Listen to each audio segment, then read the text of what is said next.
L'affaire Pierre Palmade a secoué des millions de Français.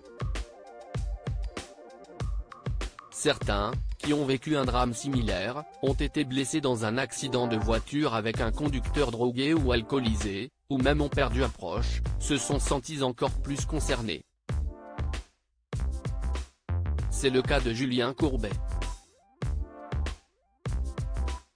L'animateur de 58 ans, présent ce mardi 28 février dans Cet à vous sur France 5 pour parler de sa nouvelle émission Arnaque, diffusée sur M6 le 3 mars prochain, a perdu son père, fauché et tué par un chauffard alcoolisé il y a 30 ans. Il est revenu sur cette période noire de sa vie sur le plateau de Cet à vous. On aurait peut-être pu le sauver. On l'a retrouvé le lendemain explosé sur le trottoir, explique Julien Courbet à propos de ce jour où un inconnu a pris la vie de son père, fuyant le site de l'accident, pour tenter de se dédouaner en signalant le vol imaginaire de son véhicule. Mon père venait juste d'être à la retraite. Il marche sur le trottoir et un homme, qui avait bu, prend le virage à fond, le fauché le fait exploser.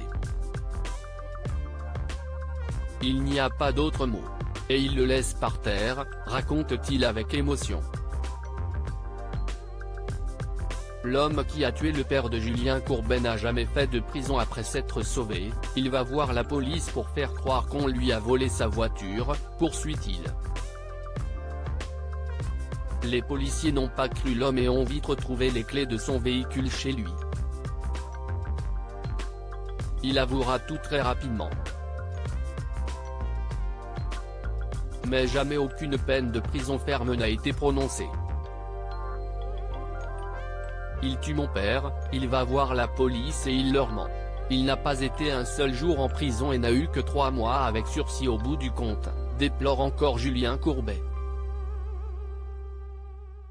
L'animateur de M6 et RTL a par ailleurs souligné que Pierre Palmade, qui n'a pas tout de suite été placé en détention provisoire, n'a selon lui pas bénéficié d'un traitement de faveur, mais sans doute plutôt en sa défaveur du fait de sa notoriété.